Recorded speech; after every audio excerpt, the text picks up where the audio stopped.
Engine 3, are you ready? Engine 3 ready. Truck 3. Truck 3 ready. Stand by for dispatch. All right, so they got to be able, when we dispatch them, now obviously they're all set up and ready, but we've been practicing where they have to be gone in about 60 to 90 seconds from the time the call is dispatched till they got all that stuff on and they're driving off. So a lot of you find that hard to believe. They're going to be able to wake from a sound sleep and make that happen. They will, or they'll get left behind, and that'll only happen once or twice. And they get to wake up. They wake up really good. So, all right, so I'm going to get them dispatched and get this thing rolling. Attention, Engine 3, Truck 3, Battalion 3, respond to structure fire at 1800 Higbee. All right, so they're given an address. Now they'll check en route. All like I said. Engine 3 en route, 1800 Higbee. Engine 3 en route. Truck 3 en route. Truck 3 en route. Battalion 3 en route. All right, so I'll check on the scene. Is Battalion, that's the one that's usually driving like an SUV, something like that. And I'll go ahead and take command to get this thing rolling.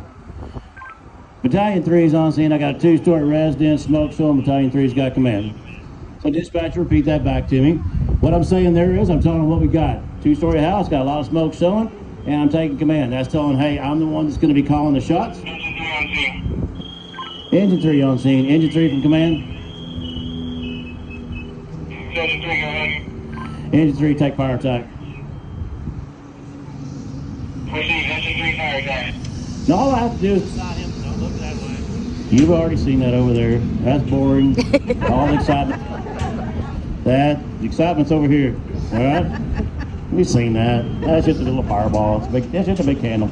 All right, so I just gave them fire attack. All they've got to do is they know that their job now is fire attack. I don't have to tell them anything beyond that. As the incident commander, I expect them to be trained in how to make that happen. Truck 3 on scene. Truck 3 from command. Go ahead, command. Truck 3, take vendor search alpha side. Vendor search alpha side, receive. So all I got to do is give them assignments, and they know how to do it. I tell them what I want, they figure out how to make it happen. So they've been trained. I don't have to give them any kind of detail work. So our engine crew here, they're getting their nozzle already. He's calling for water. You hear that? These guys coming around the backside, that's our truck crew. They're assessing the building. They're looking to see where they're going to do their vendor search. Here comes the rest of their crew with the ladder. That driver over there is getting water. That driver position's got a very important job. Number one, to get us there safely and not wreck out. That's job one. Job two is to make sure we don't run out of water. So that driver's got to be able to get water out of that fire engine and then make sure he gets water hooked from the hydrant before we run out. You hear him say clear of overhead obstruction when he touches that ladder when he's looking up. Because in the heat of the moment, we want to make sure we don't raise that ladder into power line wire. See our engine crew over here, he's checking his nozzle to make sure he's got good water before he goes into that building. Truck crew over here, they're getting everything set up. They're almost ready to make the window. Now, they're going to do a tactic called vendor search. He's going to make his way up that ladder. They're going to protect that. Our engine crew's almost ready to make the door inside. So they got it all set. Now they're clicking on there. They all go on there at the same time. You heard them checking on that. That's their lifeline.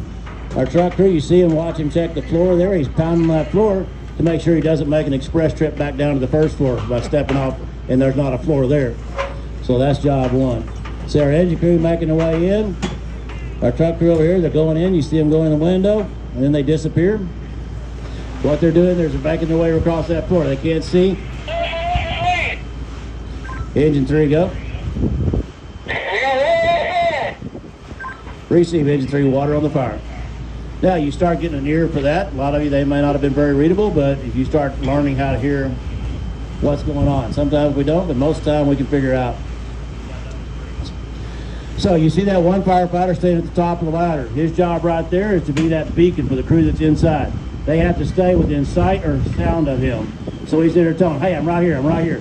So they can't get lost because they're going into visibility where they can't see their hand in front of their face. They're banking around, they're feeling on the beds, they're feeling for bunk beds, they're searching in there. So he's right there, he said, hey, I'm right here, I'm right here. So that they know they cannot go in any deeper where they lose sight of him. So they have to always stay in pair and or inside or touch of each other.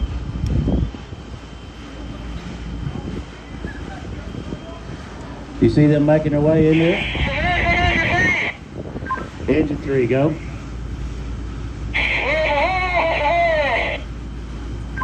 Receive engine 3, roll over in the hallway.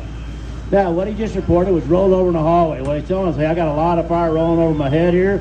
There's something going on here. So what I want to do is make sure that I've got a crew working up over the fire. They're working down here. I want to make sure everybody's okay. So I can do that real quick with what they call a PAR, Personnel Accountability Report. We can do this on the fire ground. We can account for a whole lot of people really fast. Command to all companies, stand by for a PAR. Now what that does is tells that officer to start looking at helmet eyeball to eyeball to eyeball to make sure they have their people. Not just helmets back there, but I got you, I got you, I got you. All right, now we're gonna call them. Engine 3. Engine 3 clear. Truck 3. Truck 3 clear.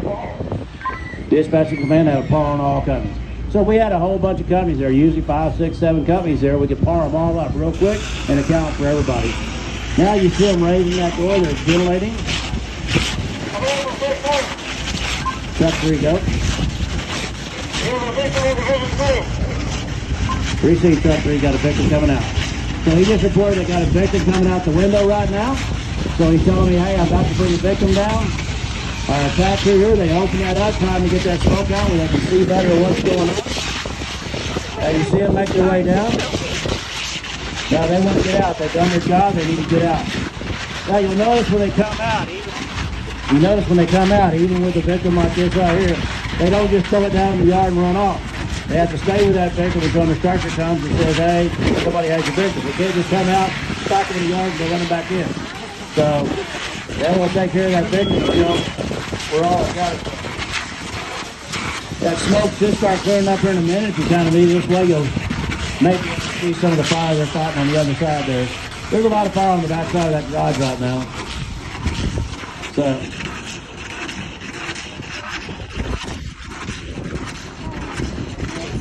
our smoke is pretty good.